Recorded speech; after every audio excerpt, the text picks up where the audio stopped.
from tingeblue.com, and I'm here to help you today by finding out what is the actual best and easiest way to polish brass, because the internet has a lot of claims and I want to get to the bottom of this so I don't waste my time and you don't waste your time. It's precious. So here we go. Be sure to watch to the end, like, share, follow, subscribe. Go to tingeblue.com for a lot more ideas. Thanks. So I found 8 different techniques that we're going to test out. The first one is just plain old metal polish. And this works on brass, copper, stainless, chrome, aluminum, pewter, and bronze. Let's see how that works. Another suggestion was to use Barkeeper's Friend to make a paste out of that, and then just polish it with the Scotch-Brite pad. We'll try that out. Someone else suggested a more natural way to do it with lemon juice and baking soda. All right, we'll give it a try. We'll make a paste with that and try. Another way that they swore by was just soaking in tomato juice and it instantly brightens it. Will it? I don't know. We're gonna find out. And another way was to soak for 40 minutes in ketchup, and they swore by that would make it all shiny without having to scrub. I don't know. We'll see. Another way was by using vinegar and water and boiling it with the hardware in a pan, and then once boiled, to polish with the steel wool, but it had to be really fine, so it's the grade, I don't know if you say pound, 0000, there's 4 zeros, so it's fine steel wool. And then there are a couple different ways with the vinegar. There's also to have vinegar and kosher salt with aluminum foil, and the conductivity of that would help get rid of the tarnishing. We'll see. And then the last way was just they just said, oh, just use vinegar and kosher salt.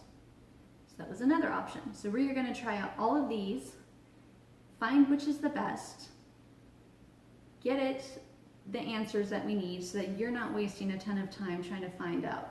Okay, the first technique that we're doing is using the Brasso.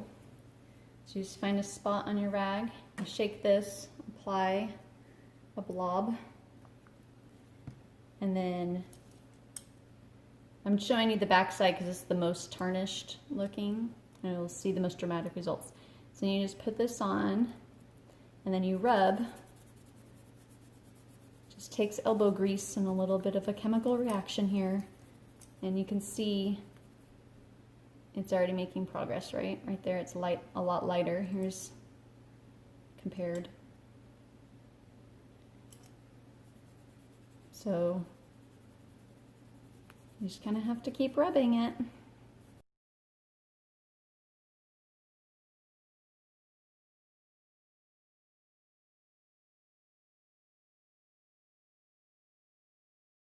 The tricky part is when there's a lot of little grooves to get into all those little spots. And once you've got it polished,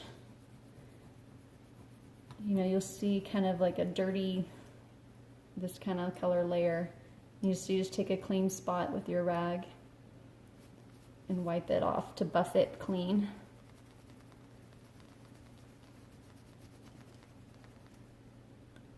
So that looks pretty good. I mean, you still, if you want it to be perfectly clean, you're gonna have to probably do this a few times. So this looks like it is working. The downside is that the time and elbow grease involved.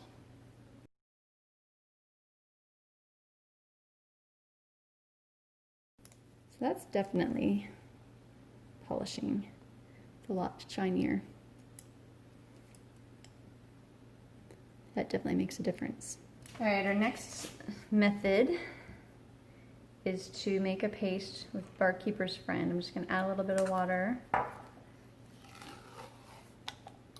Sprinkle this. I've used this before to like on porcelain things to clean it up, and it's worked really well in like your bathtub, or even I had some dishes that had a bunch of scratches in it, so I used this for it. So we'll see how it does. So I'm just going to kind of make a paste here.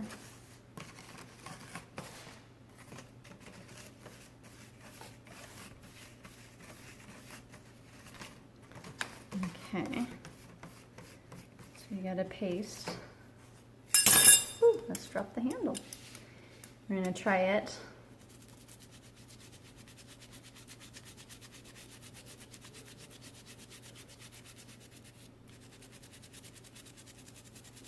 And I do think using this abrasive sponge does help to get in the little nooks and crannies. It's a little easier than just using the rag. And part of me wonders, oh, I wonder if I went back and used the Brasso on, I'm gonna put this like that, get all over my counter. I will go back and use this Scotch-Brite pad on the Brasso, if that would be even easier. I don't know, maybe we can combine some techniques here. You can totally see that it is working, but I'm going to continue getting all the different areas here. And I do think that on the front of these handles, it probably has like a protective coating on it. So in that case, we would, if you really wanted to be able to just get it a full, complete polish, you would need to use a stripping agent on it to get rid of that protective layer. That's why I'm showing you the back, because I don't plan on using these. This is just, I had a bunch of them because I refinished a dresser and changed out the hardware, which you can see on tingeblue.com. And these are just sitting around, and so I was like, ooh, we should do an experiment with these.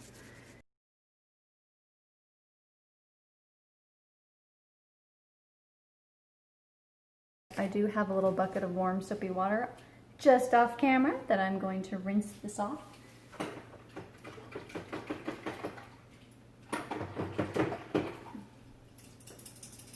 And then I have a towel to dry.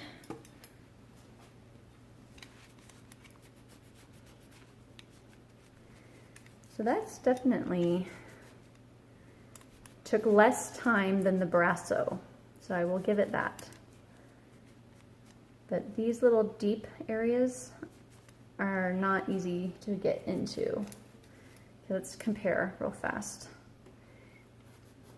Okay, this is the one that is Barkeeper's Friend. It does look like, I don't know why that's like whitish looking there. And then this is the Brasso one. This looks brighter. I don't know if that's a good thing or not. And this one was to use lemon juice and baking soda, and just said the juice of 1 lemon and baking soda. It didn't really give an amount, but we'll just do it to make a paste. Can take the seeds out. And I figure fresh lemon juice is probably better than the bottled.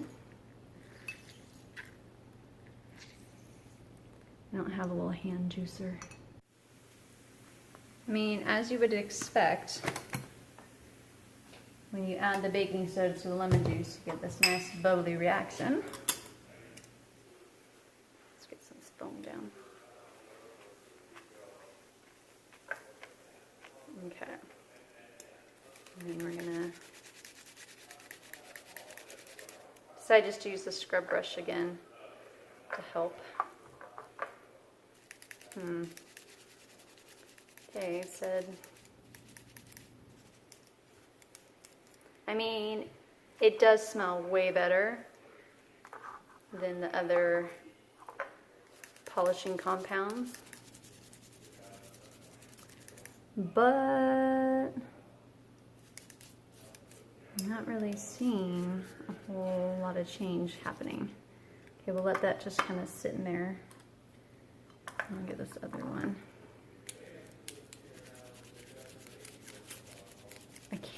Okay, so this one does have, ranks best in aroma. So I will give it that. The aroma smells delicious. So fresh. But, I mean, I'm starting to get there.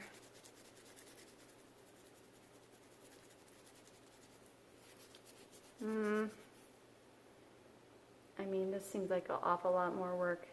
Okay, I'm even going to break into the steel wool. Even though this is for the other one, I'm just gonna try it. Because, you know, I want all these things to work. Okay, the steel wool does work better. Seems like it. Maybe it's just, it's already started because of the Scotch-Brite pad, I don't know.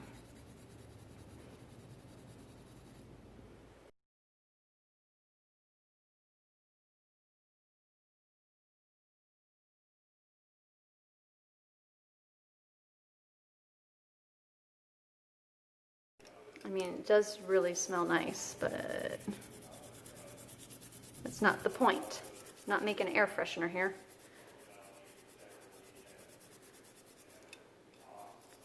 Yeah, this is definitely not the best.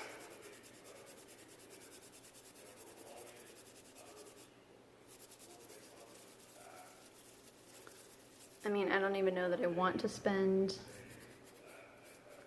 2 hours scrubbing this.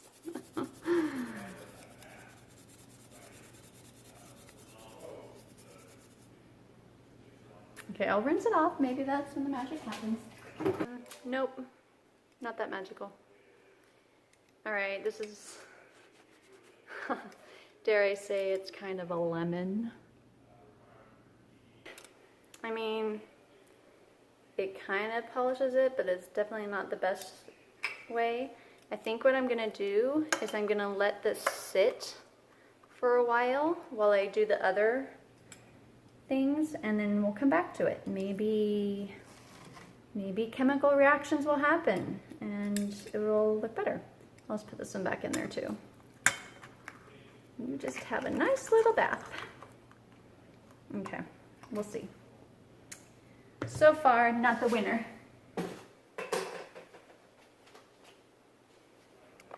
So for this technique, I just got some tomato juice. I'm trying to get it in the shot here. I just got a can of tomato juice that said to just soak it in within minutes, so we'll see. You know, I'm gonna turn it this way so you can see this is the best side for a reaction. Okay. I mean, it's gonna be kind of difficult to see because it's covered in tomato juice. I guess I'll just pour it in until it's like bathing in it. Okay, now we'll wait a few minutes and we'll see what happens. If you look really closely, you can see little bubbles like bloop, bloop every so often. I'm assuming that's a chemical reaction that's happening that's causing the bubbles because it's not carbonated tomato juice. All right, well, it's been minutes. It didn't say how many minutes, so let's just take a peek. Okay, now I'll give it the benefit of the doubt and just try a little of the steel wool. Oh, look at that. It tricks you. Okay, so you have to use a little of the steel wool. Oh, this is pretty easy.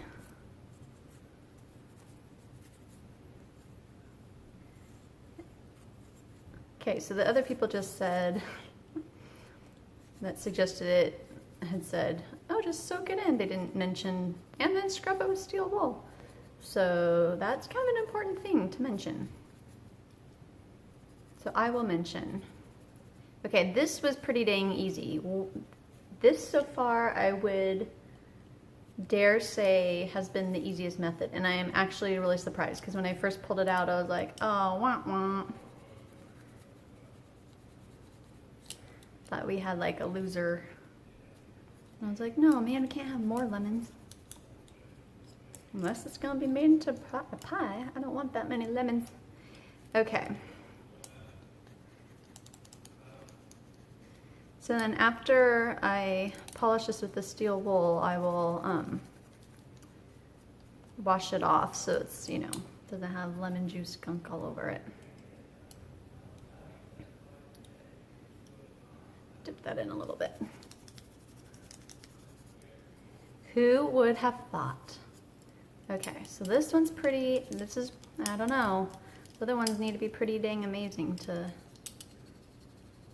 top this. I had my doubts. I'm glad to say it still leads me to do so. Okay, I'm gonna put this one in the water. And then we'll, yeah, so when I pulled it out and I was like, that doesn't really look any different, I was skeptical. But then the magic happens when you use the fine steel wool. It's number like quadruple zero.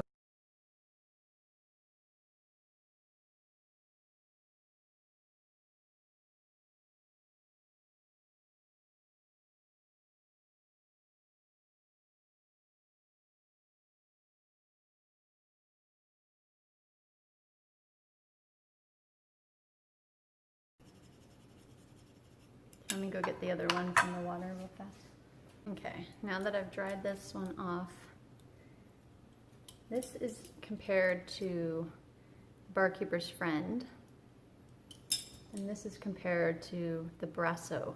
And I will say, like, the tomato juice was able to get into the little nooks and crannies better than those other pastes.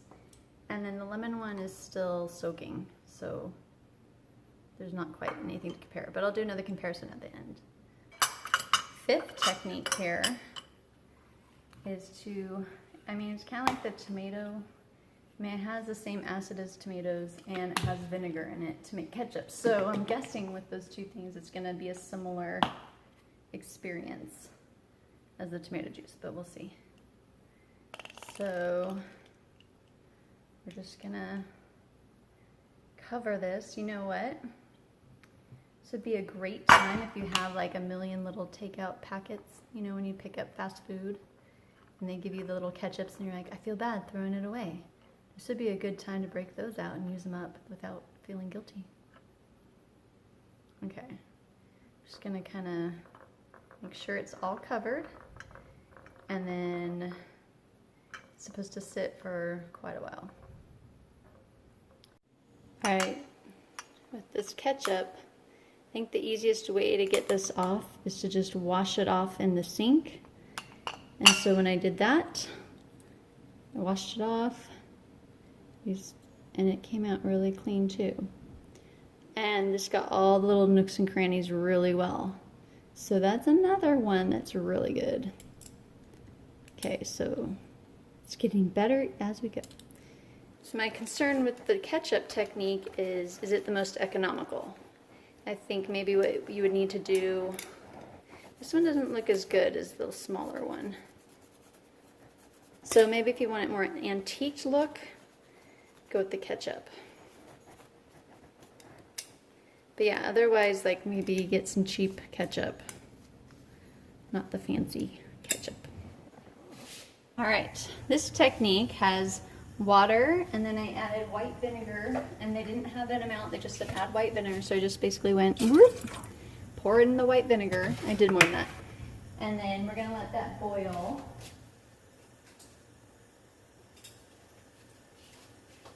And I didn't say whether it should boil and then you add the hardware or to boil the hardware in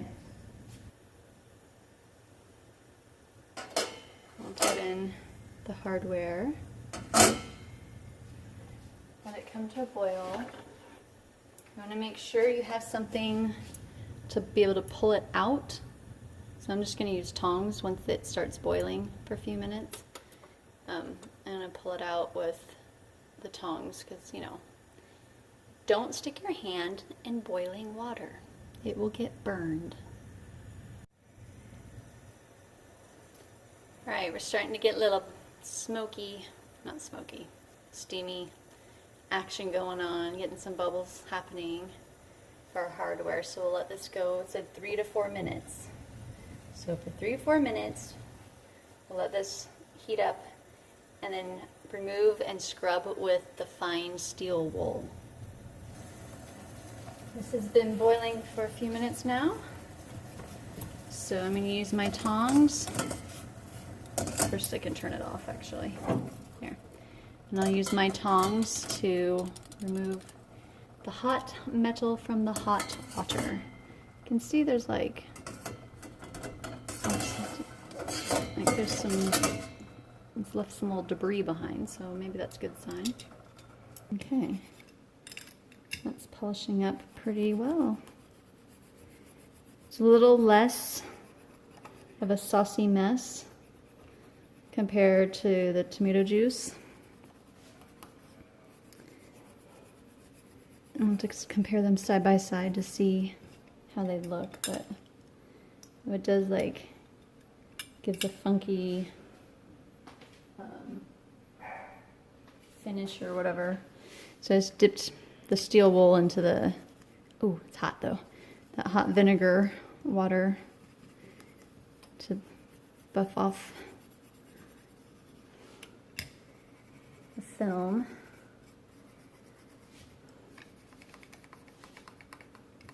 I feel like this even helped with the front, whereas the other ones didn't really make a difference to the front, so that's kind of a bonus too.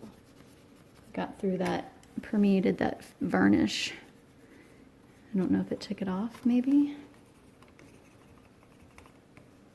Okay, let's get the back side of the handle.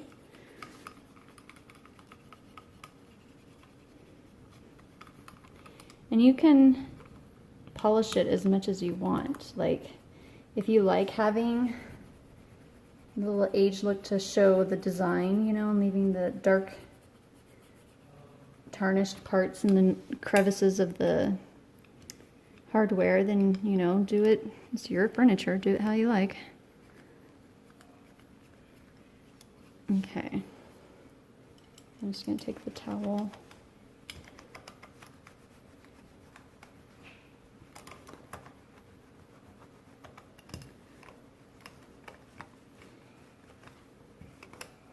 Oh, guys, I don't know. Going back to the ketchup may look like a disappointment. This is very, very shiny. Looks really good, front and back. So when it was removed, once it kind of dried, it's got this like milky patina look, and I was like, did that even do anything? Well, take your steel wool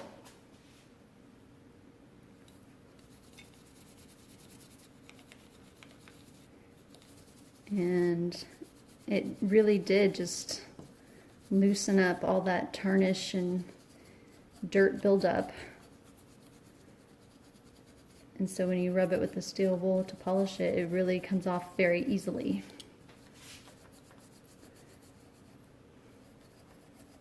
I would even say this rivals the tomato juice. So this may be the best technique so far. We'll see. Now we're going to take vinegar, pour it in, and then the kosher salt, they didn't have an amount. They just said, like, they poured in a bunch so it was there, and they're like, yep, that much. I'm like, okay. So that much. And I'm just going to stir it. I don't know if they didn't dissolve it all, so they still had white stuff. So I'm just going to do it like how they did it. So they stirred it, and then they put the aluminum foil in the water. Kind of submerged it in the water. And then took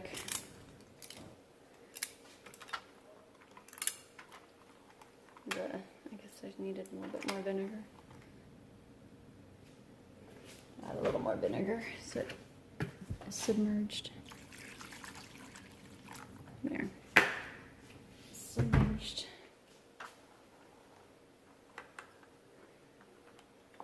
And I kind of turn it so I can see. And then we wait. Since they both need a soak, while we're waiting for the aluminum foil one to go, then we'll just do more vinegar with the kosher salt and just try the non-aluminum foil technique. So we'll see if there is much of a difference. Same thing, put the salt in the vinegar, stir it up a bit, and once it's stirred up, like that,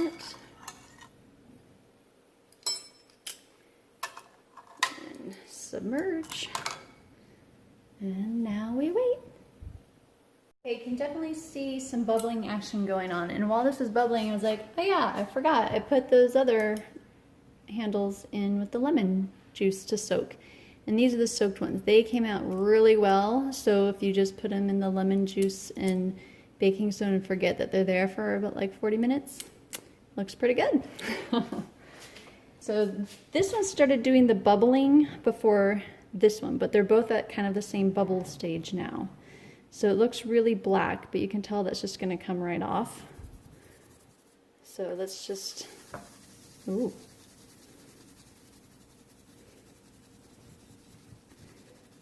So that, see, look at that difference there.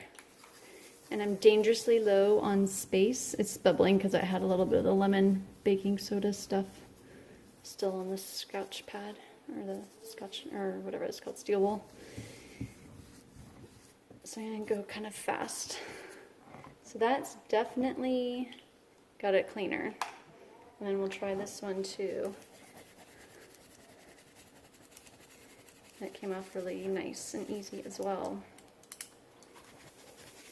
And once I get them all scrubbed up, we'll do a side-by-side shot to kind of compare and see which set of handles has the detail is the cleanest as well.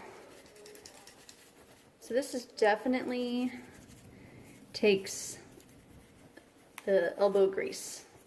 So like using the Brasso or the Barkeeper's Friend definitely was a lot more time consuming and took a lot more effort. So that's something like if you're just polishing one handle, it's not that big of a deal. But if you need to polish, 20 or more, then that's definitely going to be a factor. All right, let me just finish. That's getting nice and clean too. Doesn't seem as clean as with the foil.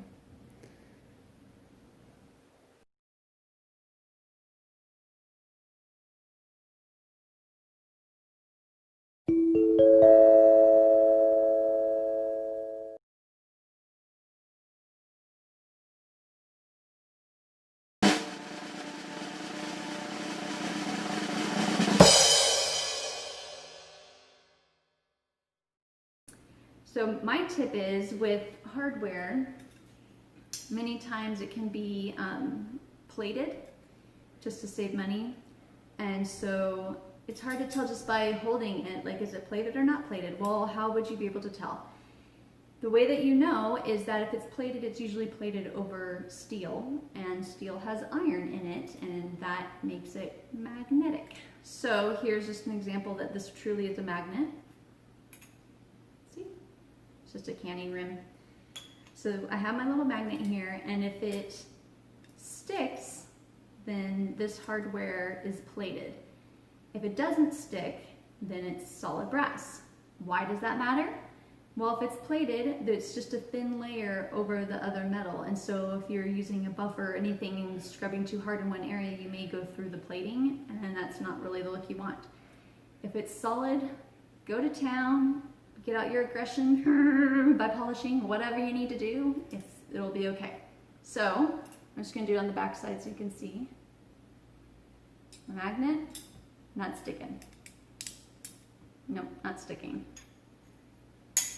Sticking. So I have some solid brass hardware, so that's good to know. All right.